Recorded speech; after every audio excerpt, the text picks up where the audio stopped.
Andante in C on page 103 of Beginning Classroom Guitar is another wonderful classical era guitar piece for us to help us work on chord changes and to work on balance.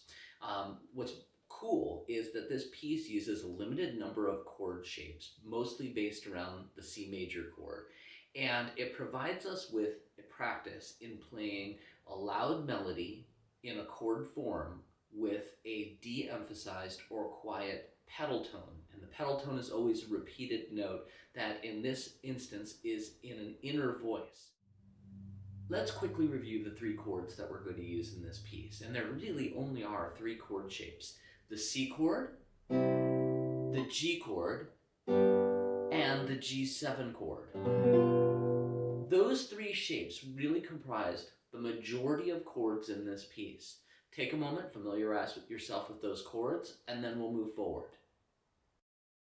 So if we take a look at the piece, we start on a pickup. The piece is in 3/4 time, so there are 3 beats in every measure. You can see that the first measure, we start on beat 3 with a G. That is a pickup note. And if we think about what the melody is all of the stems up. So if we look just at the melody at first, starting with that G pickup note, we have G, E, C, G, C, E, G, F, D, B. G, G, C, C, B, C, D. A very pretty, very lyric melody. And the accompaniment to that, we have chords that are filled out with on each downbeat. So for example, we have a C major chord that is measure 1. It extends into measure 2. We go to what is a G major chord and actually a G7 chord in the third complete measure, as well as the fourth.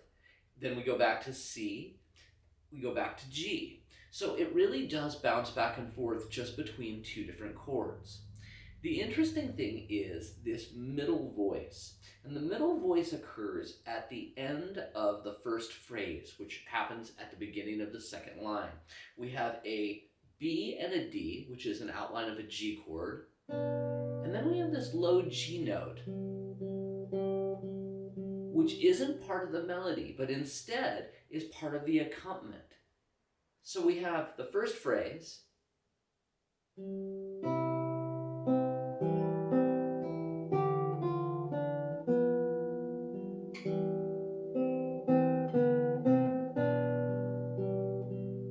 repeat back in the beginning,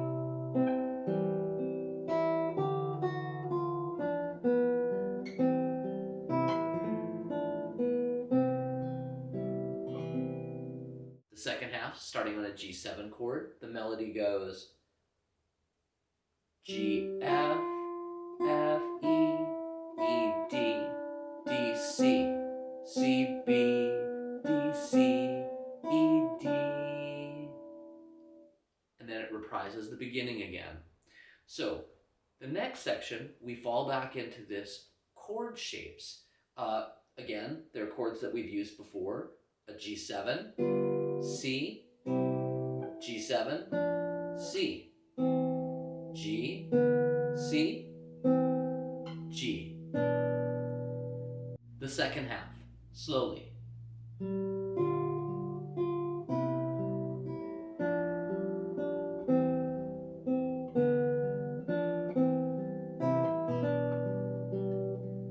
Back to the beginning.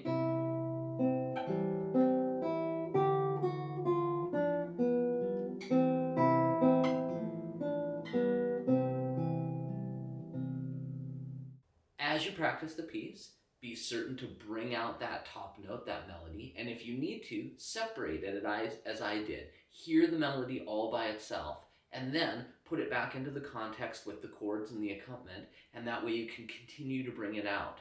It's a good exercise to practice bringing out either your M or A finger, whichever finger you're using in the right hand to play that melody. I would go slow, and I would focus on the chord changes. Remember, they do center on those three chords that we discussed before, C, G, and G7.